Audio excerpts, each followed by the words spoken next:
পঞ্চায়ত নিৰ্বাচনৰ আজি প্ৰথম পৰ্যায়ৰ ভোটদান চলি আছে। মই সকলো ৰাইজক সকলো ভোটাৰক মই আন্তৰিক শুভেচ্ছা জ্ঞাপন কৰিছোঁ আৰু গাঁওসমূহত পঞ্চায়তত যাতে ভোটদানৰ হাৰটো বাঢ়ে তাৰ কাৰণে সকলোকে আহ্বান জনাইছোঁ। ভোটাধিকাৰ গণতন্ত্ৰৰ শক্তি, গতিকে ভোটদান কৰি যাতে নিজৰ অধিকাৰ সাব্যস্ত কৰে আৰু শক্তিশালী পঞ্চায়তী ৰাজ গঠন কৰিবৰ কাৰণে যাতে সকলোৱে আগবাঢ়ি আহে তাৰ কাৰণে আহ্বান জনাইছোঁ। আমি সকলোৱে জানো যে দেশৰ ৮০% অঞ্চল গাঁৱত বসবাস কৰে, গতিকে মহামানৱ মহাত্মা গান্ধীয়ে কৈছিলে যে দেশখনৰ আত্মা গাঁৱত আছে আৰু সপোনৰ যি গ্ৰাম স্বৰাজ য'ত পঞ্চায়তী ৰাজ ব্যৱস্থাৰ যোগেদি গাঁৱৰ সামগ্ৰিক উন্নয়ন হ'লেহে দেশৰ উন্নয়ন হ'ব আৰু অসমতো ৮০%তকৈ বেছি মানুহ গাঁৱত থাকে। গতিকে মই গাঁৱৰ পঞ্চায়তী ৰাজ ব্যৱস্থা শক্তিশালী কৰাৰ স্বাৰ্থত স্বজন তোষণ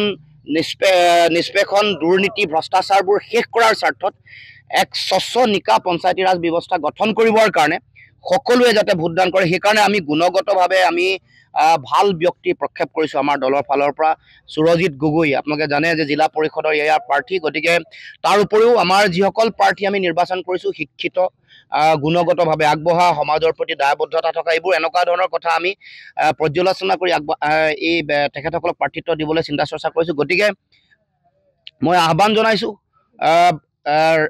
পঞ্চায়ত শক্তিশালী কৰাৰ স্বাৰ্থত পঞ্চায়তী ৰাজ ব্যৱস্থা শক্তিশালীভাৱে আগবাঢ়ি যোৱাৰ স্বাৰ্থত যাতে সকলো ৰাইজে ভোটদান কৰে আৰু বিগত সময়ছোৱাত বিশেষকৈ পঞ্চায়তত যেনেকুৱা ধৰণৰ দুৰ্নীতি চলিছে, ভ্ৰষ্টাচাৰ চলিছে, স্বজন তোষণ চলিছে আৰু সামগ্ৰিকভাৱে এইখন চৰকাৰে যি ধৰণৰ জনবিৰোধী নীতিৰে মানুহক দাম বঢ়াই কৰ কাটলৰ আৰোপ কৰি লগাই তাৰ উপৰিও দেশৰ গণতন্ত্ৰ সংবিধানক সংকটত পেলাই যেনেকুৱা এটা পৰিৱেশ তৈয়াৰ কৰিছে তাৰ বিপৰীতে যাতে সকলো ৰাইজ ওলাই আহি ইয়াৰ প্ৰতিবাদ কল্পে যাতে ভোটদান কৰে মতদান কৰে তাৰ কাৰণে সকলোকে মই আহ্বান জনাইছোঁ। কেনেকুৱা যিহেতু এইবাৰ যথেষ্ট নহয় বিজেপিয়েতো তেওঁলোকৰ অৱস্থা খুব বেয়া, সেইকাৰণে এতিয়া আমাৰ এইটো ভোট চেণ্টাৰতে তেওঁলোকৰ এগৰাকী চৰকাৰী বিষয়াই পদুম ফুলত ভোট দিব লাগে বুলি কৈ আছে আৰু পদুম ফুলত ভোট নিদিলে মানে আঁচনি কাটি দিম বুলি এতিয়াও কৈ আছে। তাৰমানে এই অৱস্থা চলি আছে।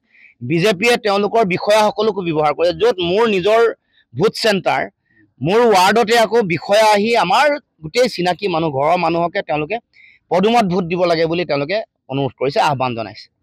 গতিকে এইটোৱে বুজি পোৱা যায় যে বিজেপি কিমান ভীতিগ্ৰস্ত হৈ আছে। সেইকাৰণে এইবাৰ ৱাৰ্ডত তেওঁলোকে চিম্বল দিবলৈ সাহস কৰিব নোৱাৰিলে ৱাৰ্ড মেম্বাৰসকলক। গতিকে এইটো তেওঁলোকৰ ভীতিগ্ৰস্ততাৰ প্ৰতিফলন। মই ভাবোঁ যে ইয়াত যিগৰাকী বিষয়া জড়িত হৈ আছে তেওঁক কিন্তু কঠোৰ ব্যৱস্থা গ্ৰহণ কৰিব লাগে। উপায়ুক্ত ডাঙৰীয়াক আহ্বান জনাইছোঁ। সকলো মানুহৰ অভিযোগ যে তেওঁ এনেকৈ মানুহক আহি পদুমত ভোট দিব লাগে বুলি কৈ আছে। আপুনি বিচৰা বাতৰি পাব কেৱল নিউজ 18 এপত। নিউজ 18 এপ ডাউনলোড কৰিবলৈ স্কেন কৰক এই QR কোড। গুগল প্লে ষ্টৰতো পাব এই নিউজ 18 এপ।